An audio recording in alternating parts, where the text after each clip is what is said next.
The temporary ceasefire in the fighting in Gaza is set to end.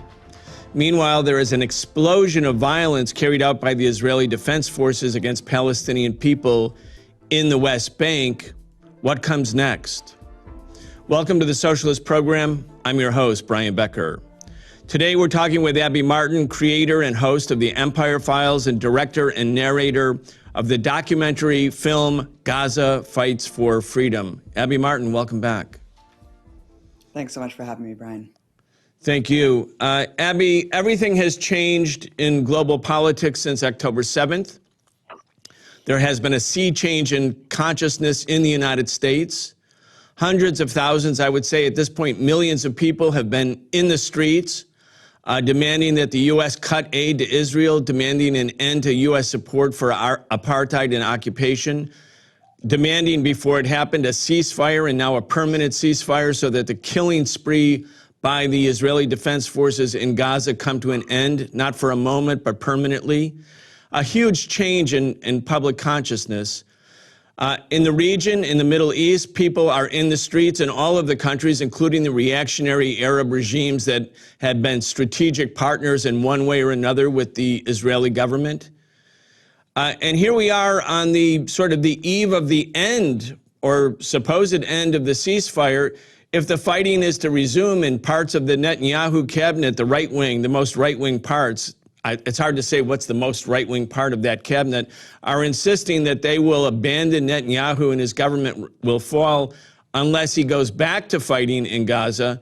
I mean, this kind of recipe, these cascading factors make for a very volatile situation. And again, big picture is unless there's some remedy, some relief, some resolution of the underlying problem for the Palestinian people, even if there is an extension of the ceasefire, this war won't end. I want to get your thoughts. It won't indeed, Brian, because everyone wants to pretend that history started on October 7th. And as we know, this has been a pressure cooker for decades. Inevitably, something like this was going to happen.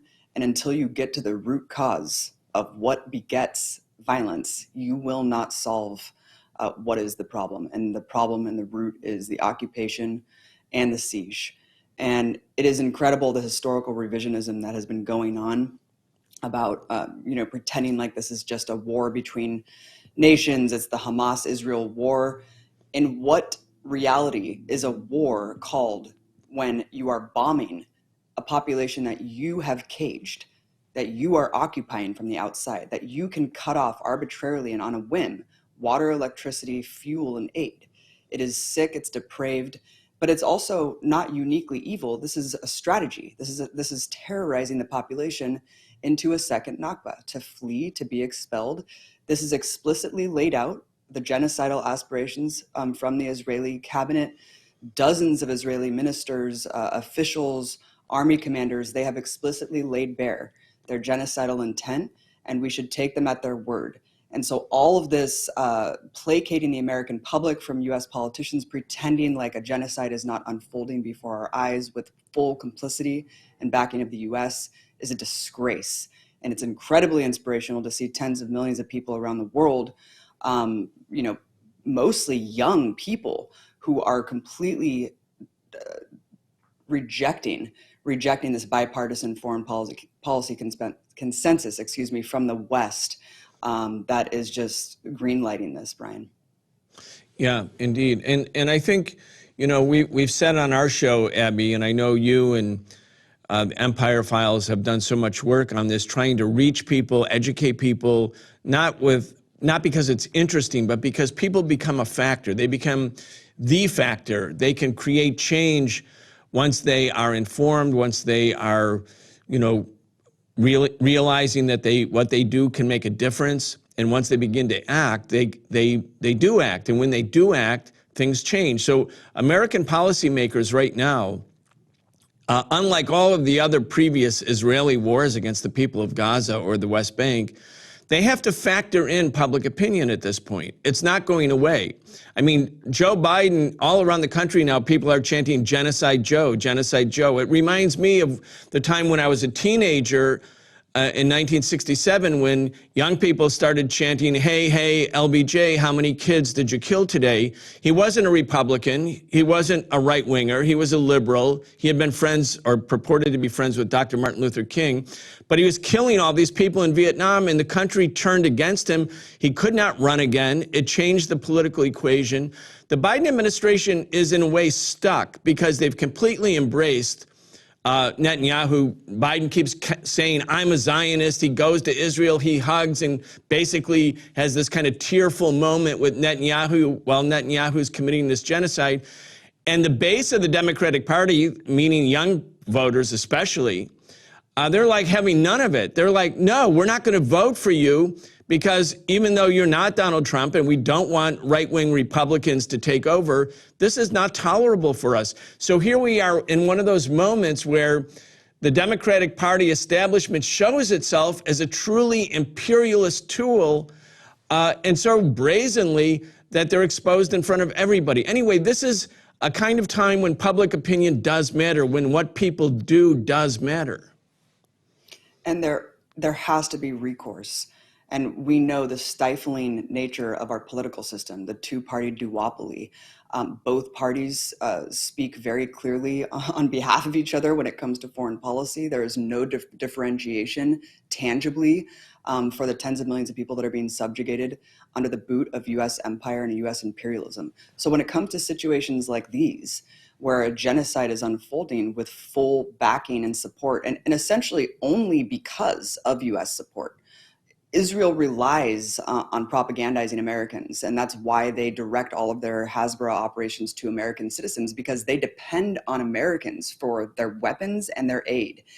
And so that is why we are so heavily propagandized. But as you just mentioned, the youth, millennials, Gen Z, they are waking up to the nature, the distrustful nature of our corporate media and our political establishment. They see the reality. They are believing what their eyes are telling them, no matter what the corporate media dictates to us on behalf of the ruling class. And there is no other recourse in our society other than voting for president, right? Voting for Congress every 2 years. There's such little room and avenues to really make political change within the confines of our political establishment that people are doing whatever they can. That's why there's so much dramatic actions being taken.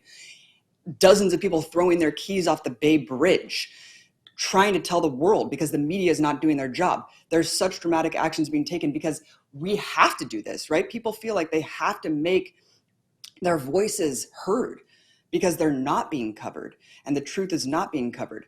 And so we saw during the midterms a lot of young people going out and rejecting the Republican Party. And I think the youth vote really did consolidate Democratic, even though the Democrats technically lost. I mean, of course, they painted it as a win because it wasn't as dramatic as a loss as they had anticipated, but that was because of Roe v. Wade. It was a rejection of right-wing politics and what took away our reproductive rights. But I do not think that same voting bloc is going to show up, Brian, because these key demographics that Biden needs and relies on, the youth, the Arab vote, Muslims, and Palestinians in this country, those are very solid key demographics that typically went Democrat. And in key swing states like Michigan, those people aren't going to vote for. It doesn't matter if Trump would have been worse. And honestly, I don't know if he would have been worse, other than the veil of humanitarianism might have been dropped. All we know is what Biden is doing now. And that's what people are going to reflect on. And they don't have any other recourse, Brian, other than staying home and letting someone like Trump win, because they need to punish Biden. Biden needs to be punished for his support of this genocide.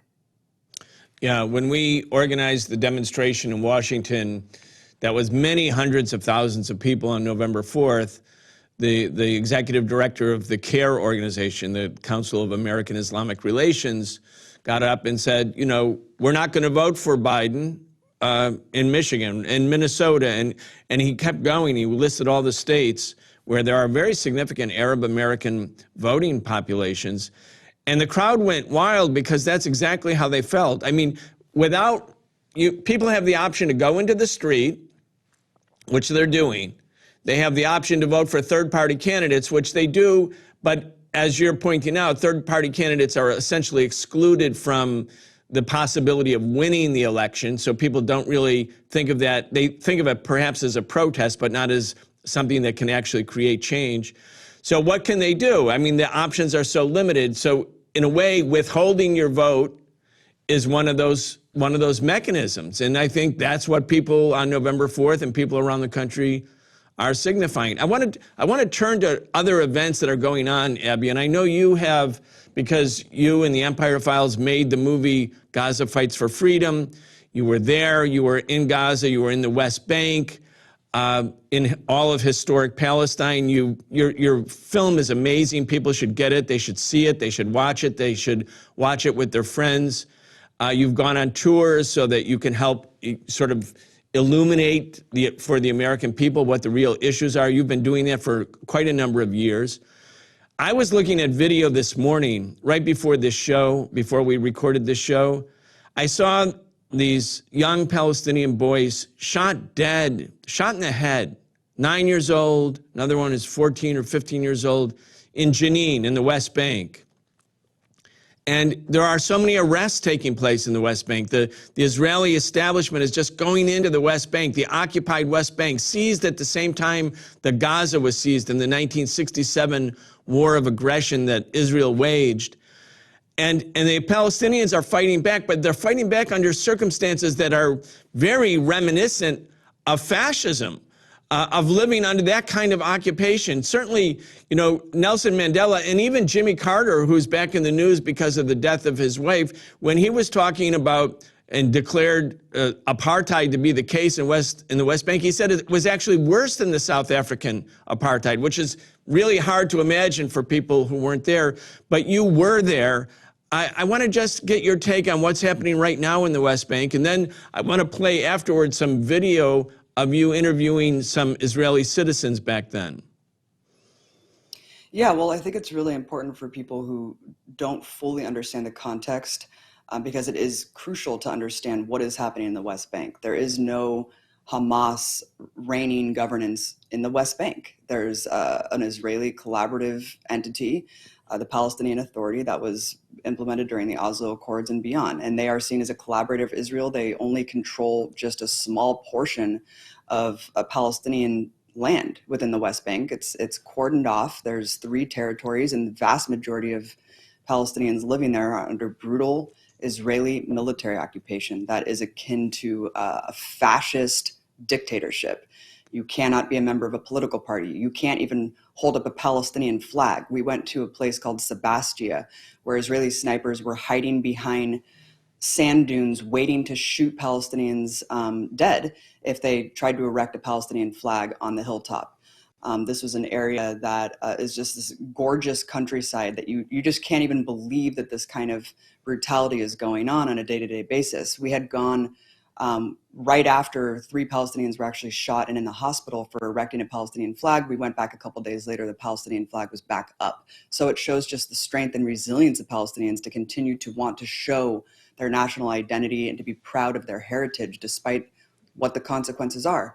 We saw this prisoner release, right? Brian, I think this exemplifies the brutality of the nature of Israeli occupation in the West Bank. Just the prisoners that were asked to be released from Hamas in exchange for these hostages. 300, the vast majority of which were children, right?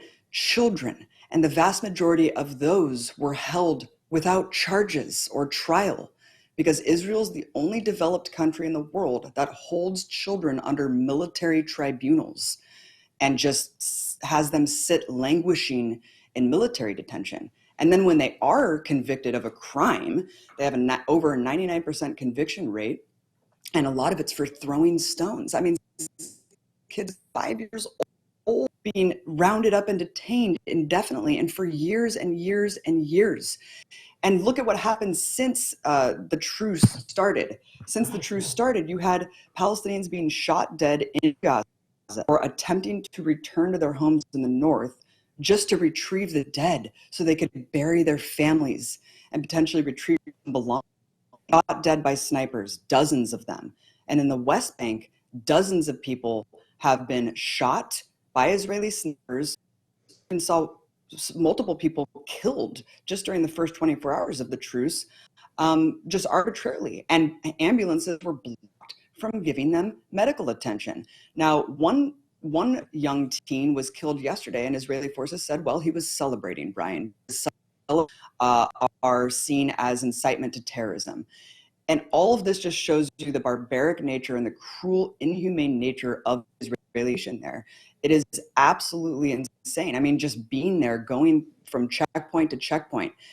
One day we were going through a checkpoint at dark in a car full of Palestinian teens, and there was just a makeshift checkpoint that just popped up in the dark, and the lasers from automatic weapons just happened to be right in the passengers and the driver of the car. And if we didn't stop quickly enough, we could have been just yet another casualty of the Israeli occupation that we see day to day all the time. And I think just the incitement to terrorism for celebrating the release of all of these prisoners that have been held without charge and trial speaks to the cruel nature as well, because it's not about, they don't see people as human, right? And when we were there, a farmer, just a Palestinian farmer, cultivating his olive crop, was shot dead because he didn't turn around quickly enough at the Israeli soldier. We went to that person's home for the funeral, and Israeli soldiers had come up, set up an illegal blockade, and then started tear gassing and shooting rubber bullets at the funeral goers. Who does that? Why do you do that? What is the purpose of doing something like that, unless it is just unspeakable levels of humiliation and cruelty to the population that you are subjugating? And people really need to understand the nature of this. And in fact, since Israel has the complete disproportionate control over the situation, they could easily just arbitrarily round up just as many prisoners as they just released. And in fact, over the course of the last several days since this truce was announced, they actually did round up and detain almost as many prisoners as they released. So this just reveals the true nature of Israel. They can do whatever they want without any consequences.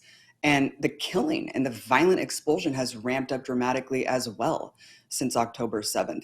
Just since this year started, over one Palestinian was dying at the hands of Israeli settlers and Israeli forces every single day. Since October 7th, over 200 have been killed.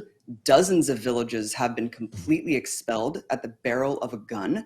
You have Israeli ministers actually handing out assault rifles to violent settlers saying, let's finish the job. Because while all eyes are on Gaza, you have the ramping up and escalation of the expulsion and ethnic cleansing in the West Bank. And this is very dramatic, and it's very serious, and it needs to stop.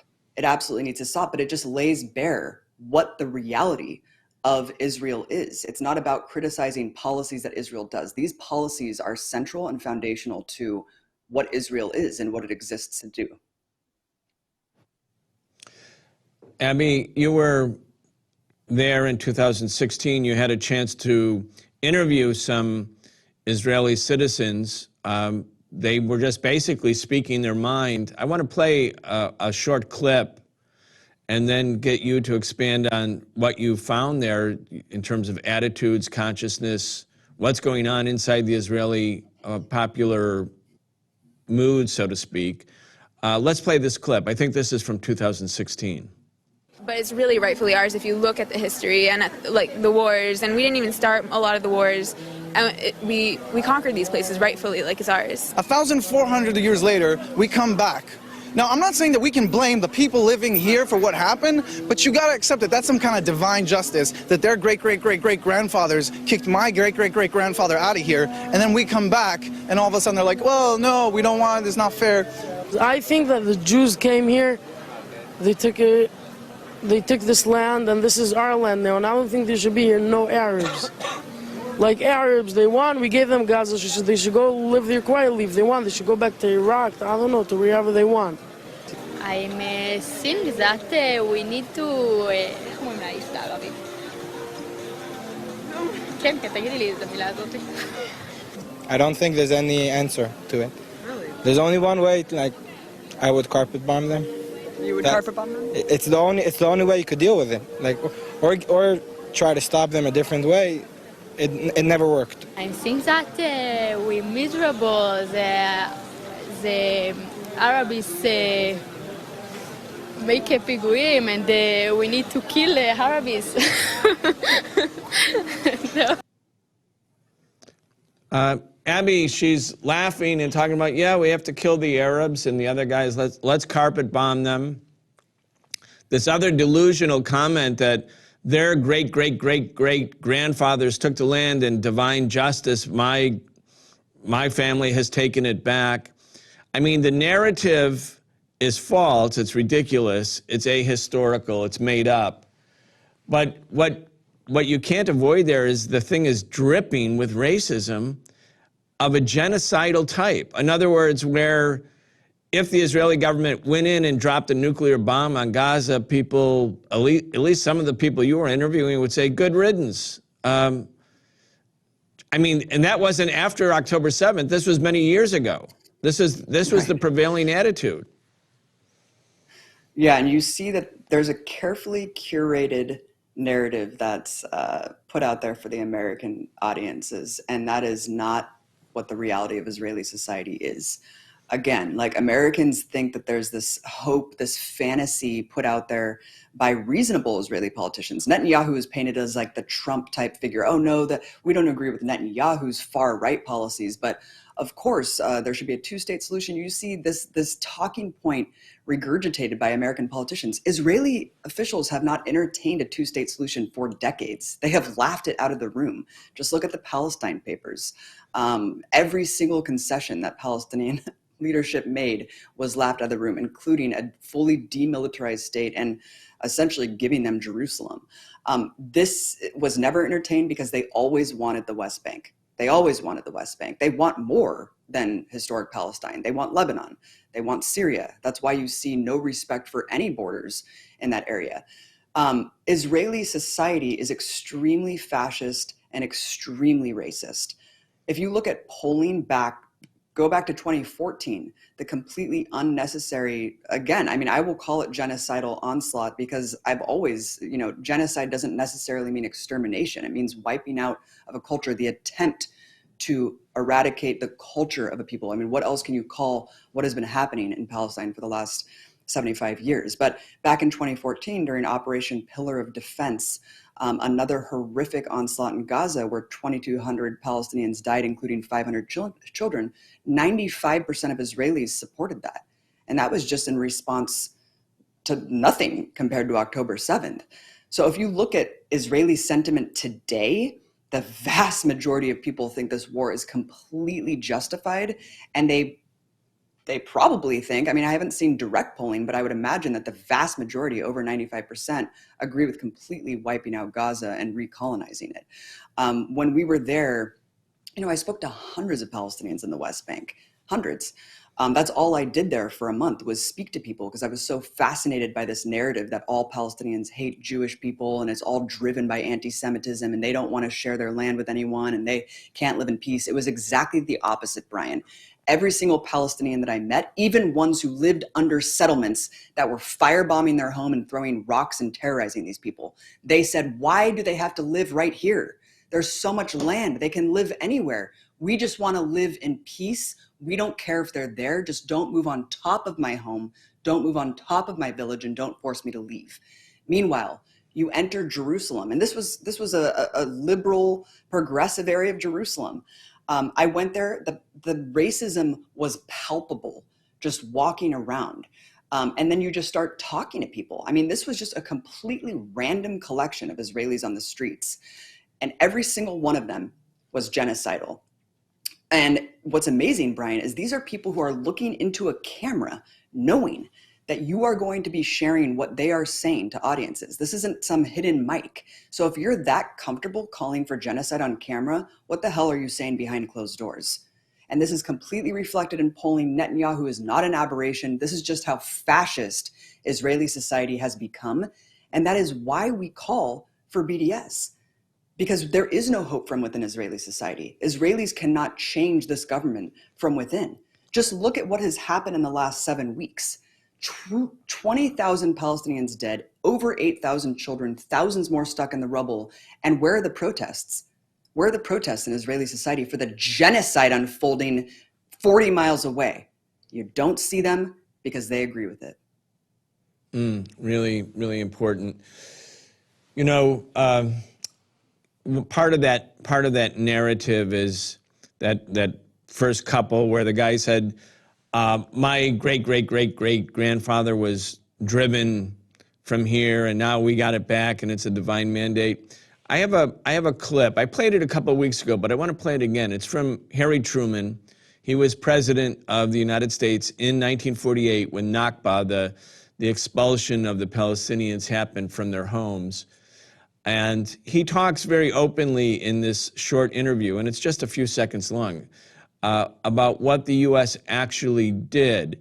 So to think about this concept that it was like different peoples fighting each other for thousands of years, and one set lost 1,400 years ago, but their ancestors 1,400 years later came back and got their revenge and took the land back.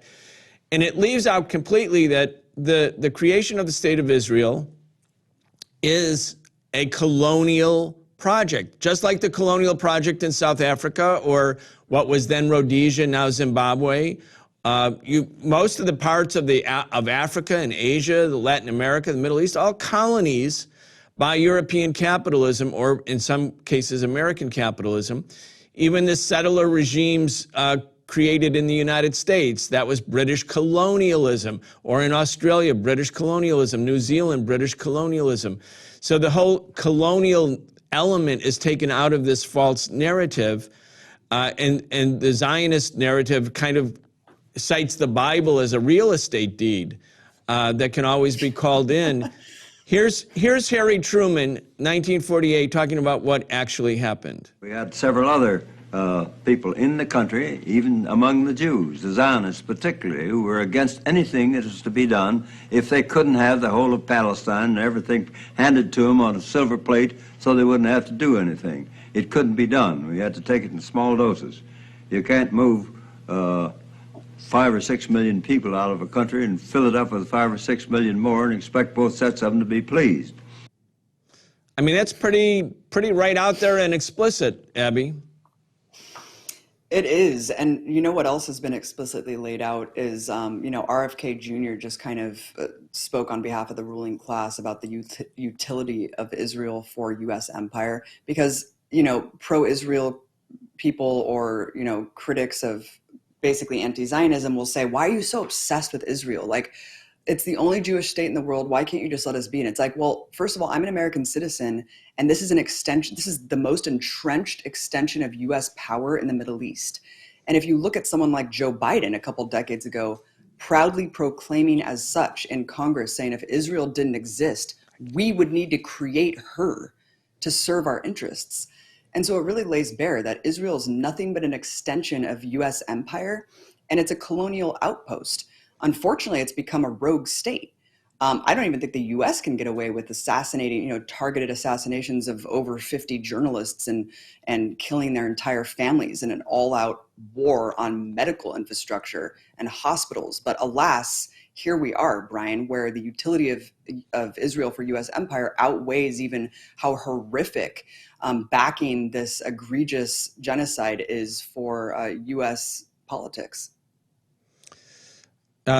Abby, in 2018, people in Gaza, very close to the same wall that was breached on October 7th, they staged weekly demonstrations every Friday, what was called the Great March of Return, meaning the right to go back, the right to return to your village, to your home, the homes that you were driven from. As Harry Truman explained, the U.S. displaced 6 million people purposely. People wanted to go back, and the protests were completely peaceful, completely nonviolent, and Israeli snipers shot them dead. These were nonviolent people. There was no outrage in Israel, in the Israeli population, about the killing of nonviolent protesters at that same wall, week after week, and hundreds were shot dead. And they kept coming. It was like amazing level of courage and tenacity and steadfastness. There was no great outrage at all in the U.S. corporate media. The U.S. media always says Hamas is terrorists because they use violence. Well, when the Palestinians in Gaza used nonviolent tactics, they were murdered, or they were terribly wounded by gunfire, by sniper fire. And there was no outrage. There was no discussion. The only time the U.S. government and the U.S. media actually paid attention was when there was violence. When there was nonviolence and it was met with violence by the Israelis, no, it was all passé, no big deal. I mean, you've been covering this. You were there in 2016. You made this movie, Gaza Fights for Freedom. You were following what was happening in the Great March of Return. I mean, when people actually see what's gone on, and you make nonviolent protest impossible because you kill the nonviolent protesters, it makes armed struggle inevitable. I mean, you can caricature it, you can demonize it, you can say whatever you want about it, you can call it terrorist. But if you make nonviolent protest impossible when people are living under these conditions, it would be ridiculous and a fantasy to think that the struggle will stop, and it would be more realistic to understand that it will inevitably morph into armed struggle. Exactly, Brian. We see what happens when Palestinians non-violently resist. It doesn't matter what they do. And how on earth could you look at a population of 2.3 million people living in these conditions and think that they should lay down and die? Because that's what Israelis and that's what Americans and that's what the West at large essentially think that they should do. They should be polite victims of their own oppression. Lay down and die. Don't you dare resist. Don't you dare resist peacefully. Because in 2017 and 2018, tens of thousands of Palestinians went to this artificial border fence that prevents them from entering their ancestral lands. It's a fortified fence lined with Israeli snipers that will shoot to kill if you wander too close to the fence. It's called the no-go zone. And so tens of thousands of Palestinians peacefully marched up to that zone. I mean, with courage that I will never understand. Braved bullets, sniper fire. 8,000 Palestinians were shot with live ammunition. Actually, tens of thousands of people were shot with live ammunition. 8,000, I think, just in a couple of weeks.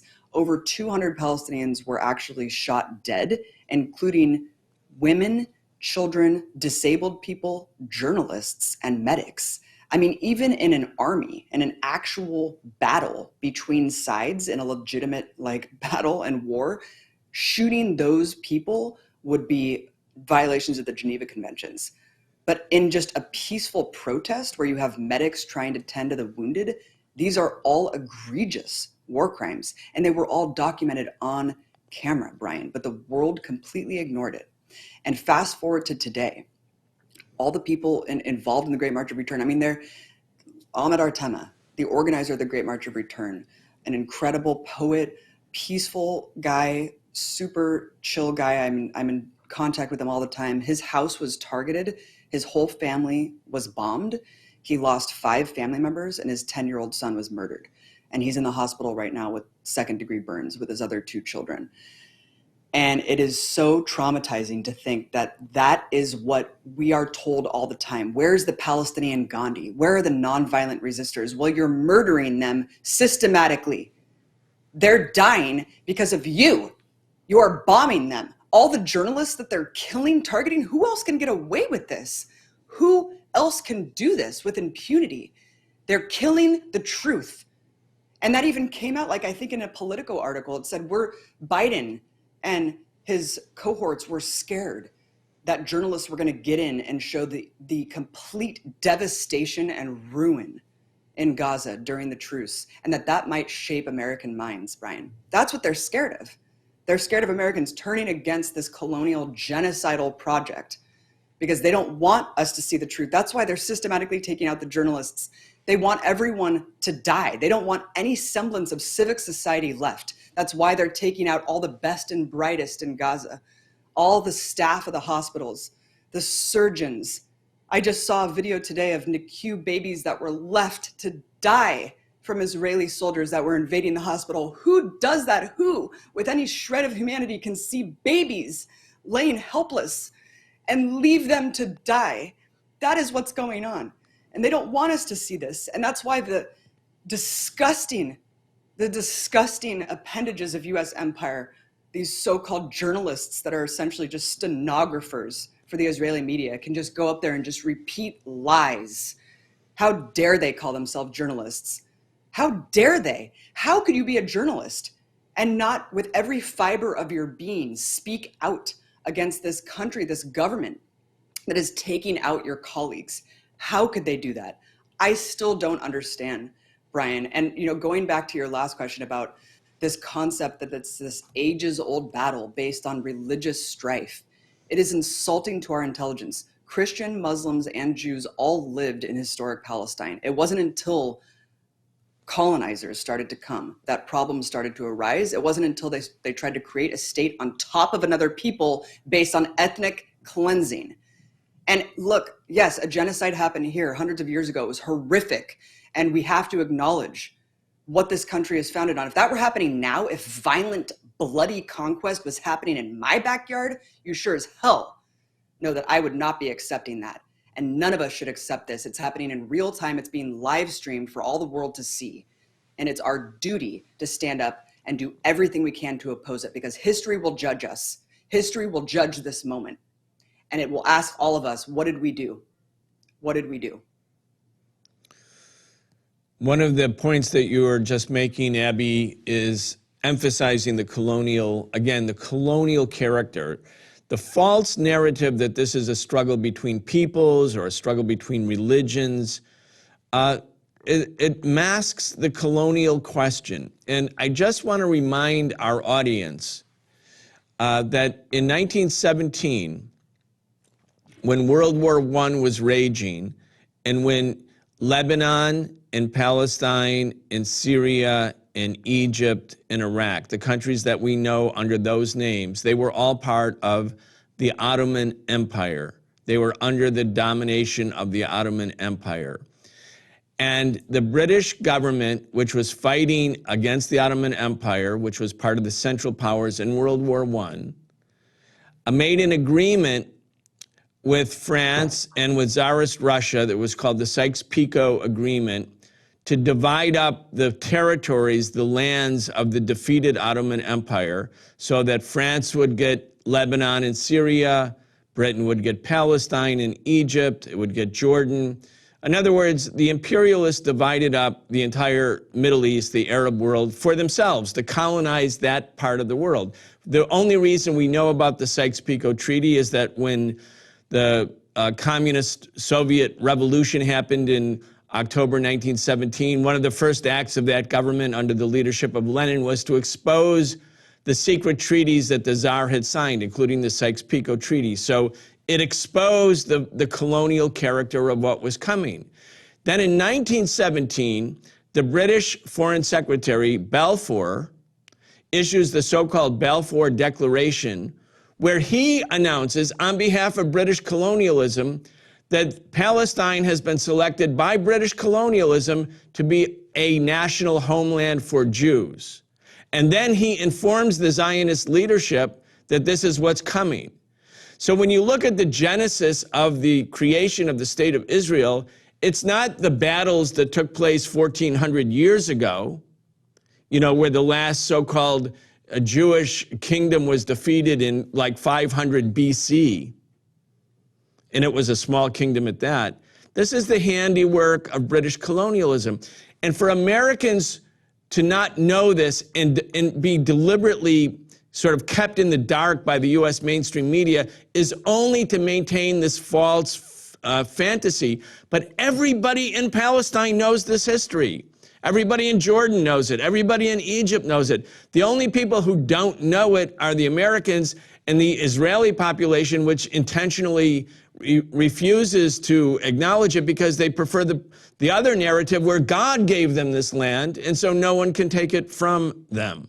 Anyway, again, I want to just pursue this a little bit more, because getting to the roots of the colonial character of the struggle seems to me to be essential in terms of political education.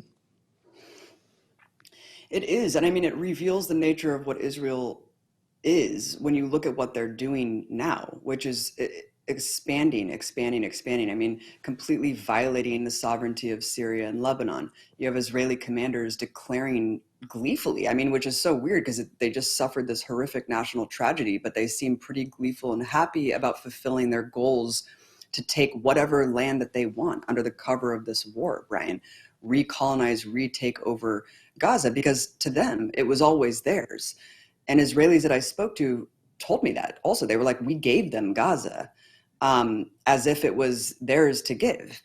And this is just the mentality. I mean, when you are rooted in prophecy, in ancient prophecy based on biblical teachings, I mean, you're not rooted in reality, right? The reality is very obvious. When you're taking someone's land at gunpoint, and when you're purging them, when you're violently expelling indigenous people, that's the root of the conflict. It's so babyish, and that we're told that this is just, oh, it's too complicated, Brian. It's way too complicated. You'll never understand it. And that's why the obfuscation is so necessary from like the Israeli propaganda apparatus. Because like, for example, the errant missile that they claimed was from Islamic Jihad that took out the Ali Arab Hospital, they want Americans who just kind of cursory, like read headlines and then forget about things in the 24-hour news cycle to see something like, oh no, Palestinian rockets actually killed this many people. Because then it's just so complicated. You're like, oh, well, I guess they're just killing each other. I guess Palestinians have the means to kill that many people too, without really zooming out and being like, hold on, this is a completely disproportionate, one-sided war where you are caging millions of people, depriving them of basic human necessities for survival, depriving them of basic mobility, and then claiming, oh, they should just leave. Why won't they just flee? Oh, we gave them water, Brian. We're the good guys.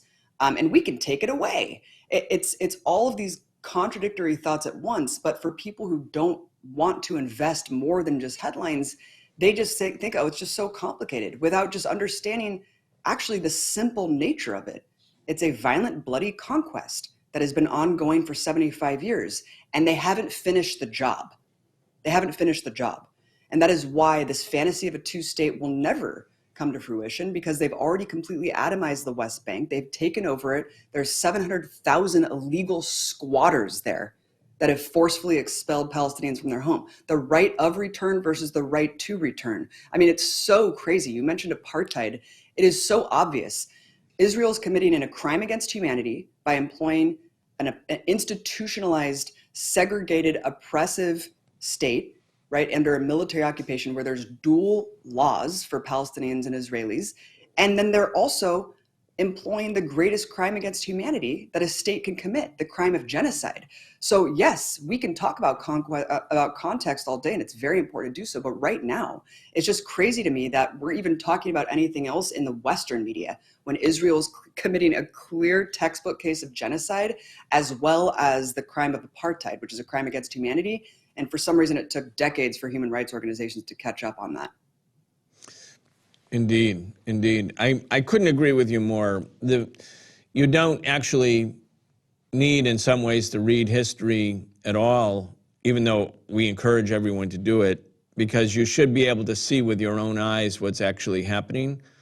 But that, in a way, is the role of the capitalist media and the agitation propaganda wing of the capitalist class to sort of confuse people who should be able to see clearly. Like that issue, I'm so glad you raised the thing about the hospital, because that went on for 4 or 5 days where the whole, like the dominant news story was who actually blew up the hospital? Was it the Israelis, which what the Hamas-controlled health ministry said? That's how the U.S. media put it, as opposed to just the Gaza health ministry. Or was it an errant rocket that misfired, sent by Islamic Jihad or one of the Palestinian factions? And so that became the debate, and I can remember talking to people about it, where I was trying to talk to them about the big issue, and they were like, yeah, but look, what the Palestinians probably did that. That's what most of the stations are saying right now. At the same time, there was no question that the Israelis were targeting every hospital. Right. It was such an obvious disconnect. Like, they're bombing every hospital, but the debate in the American media was, what blew up this one hospital? Was it a Palestinian rocket that misfired? I mean, it's so neglectful and so obviously propaganda on the part of the U.S. capitalist media, designed to enslave the brains of Americans who, if their brains are liberated and can just sort of see what's obvious, they know that they need to stand on the side of justice. And that means to stand with the Palestinian people. You know, there's another element of this, and as we're moving towards the end, Abby, I want to talk to you about it because you are a direct participant in this. You have made the movies, you've done the interviews. Empire Files is a requisite media outlet that people need to support because your work is so amazing, so important. But, you know, you were also targeted because you were going to speak at a conference, not about Palestine per se, in the state of Georgia. And the state of Georgia, like so many other states, have these laws that criminalize people who want to boycott or engage in nonviolent protests like the boycott of Israel. And the entity that was hosting the conference that you were going to speak at sent you a contract that stipulated that you had to pledge that you would never be part of a boycott against the state of Israel. So here you have the U.S. state or state legislatures in the United States telling Americans, if you dare to use nonviolent protest methods against an apartheid state like the state of Israel, we're gonna try to ruin your career. We're gonna criminalize you. Let's just talk about what happened in the state of Georgia. I know you engaged in a lawsuit, but it's not just the state of Georgia. These kind of laws exist all over the United States, again, against peaceful protest, and the Israeli government has a big hand in formulating these laws. Yes, Brian, it's true. In over half of the states in the country, there are laws on the books that say that you cannot work in the state as an independent contractor, which means a substitute teacher, construction worker, the list goes on and on, if you do not pledge loyalty to the state of Israel. Literally, I mean, it's in a contract for you to sign. And I mean, I was floored to get such a contract, Brian. I'd been covering these anti-BDS clauses for a long time, these laws during my journalistic career, and I was completely taken aback to be given one myself when I was simply slated to speak at Georgia Southern. Of course, I refused to sign the contract, and the entire conference fell apart. The organizers just ghosted me, and I was just completely shocked at how this had happened. I thought, what on earth is going on? This is supposed to be academic freedom. College campuses should be a safe place to discuss issues like this, and unfortunately, they succumbed to the pressure and canceled the conference. So I decided to sue the state and to try to challenge these flagrantly unconstitutional laws. Because in other states, judges have ruled in favor of the plaintiffs and actually said these laws on the books are unconstitutional, because they are. They are unconstitutional.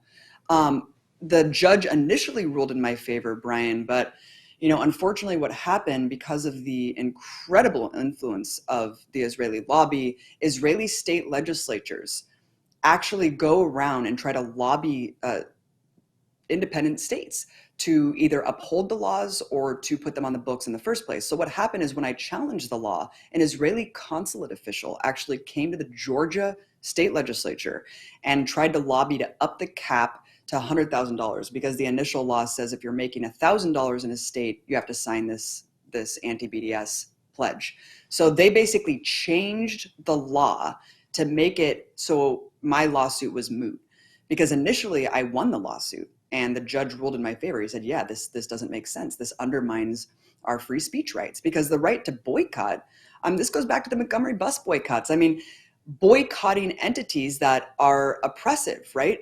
And this is our right. This is our fundamental right. This is enshrined in our First Amendment. Boycotts, the right to boycott. And so the judge ruled in my favor, and then later ruled in the favor of the Israeli government to say, actually, let's just change the law so that it only applies to people making 100,000.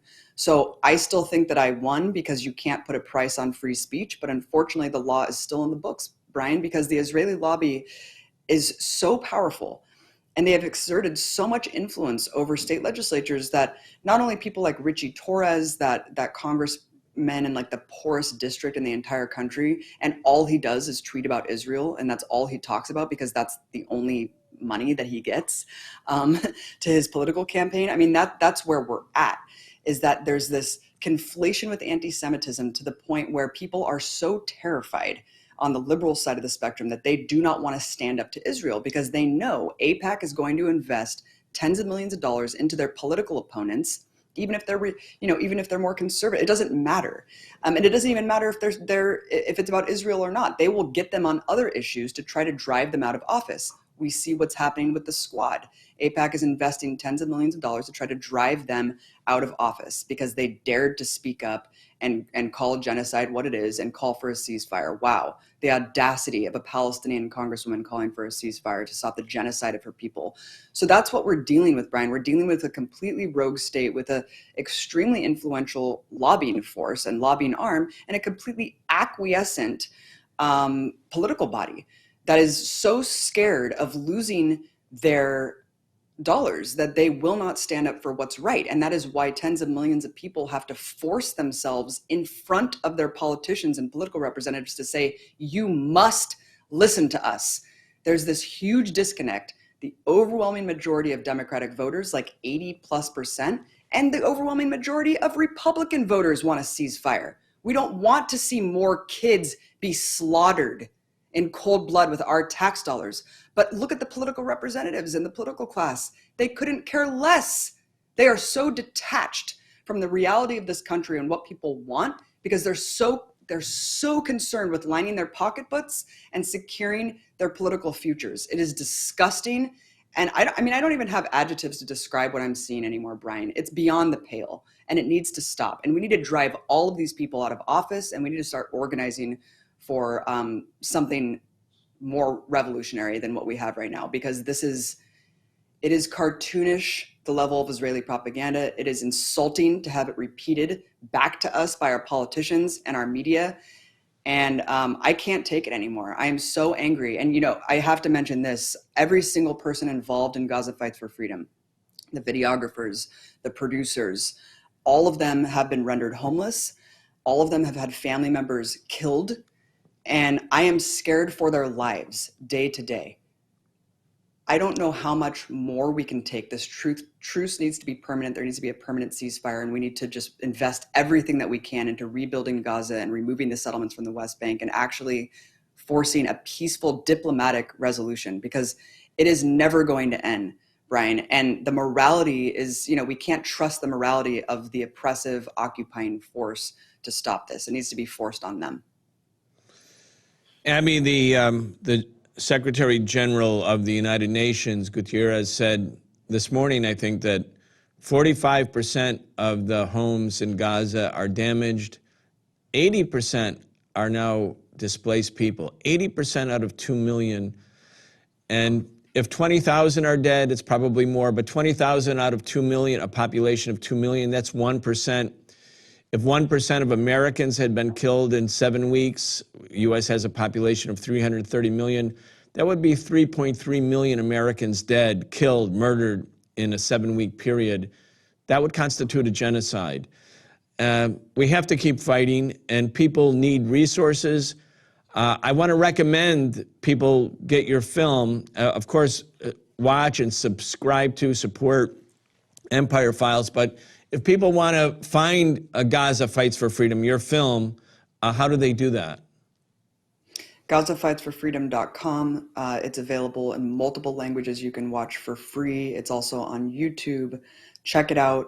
And Brian, these BDS laws that they're putting in the books, it's a preemptive attempt because they know the tide of justice is turning. They know where American sentiment is at. They know where the youth is at. We don't believe them anymore. We're fighting for justice. We're fighting for what's right. And that's equality for all Palestinian brothers and sisters that are living under this oppression, Brian. And that is why these BDS laws are being enacted. That's why they're trying to ban JVP, Jewish Voices for Peace. I mean, the audacity to actually try to ban Jewish-led organizations on campus and to try to threaten students' futures if they are doing what's right. We can't let this happen. We have to stand on the right side of justice and history. Thank you so much for letting me come on. Abby Martin, thank you so much.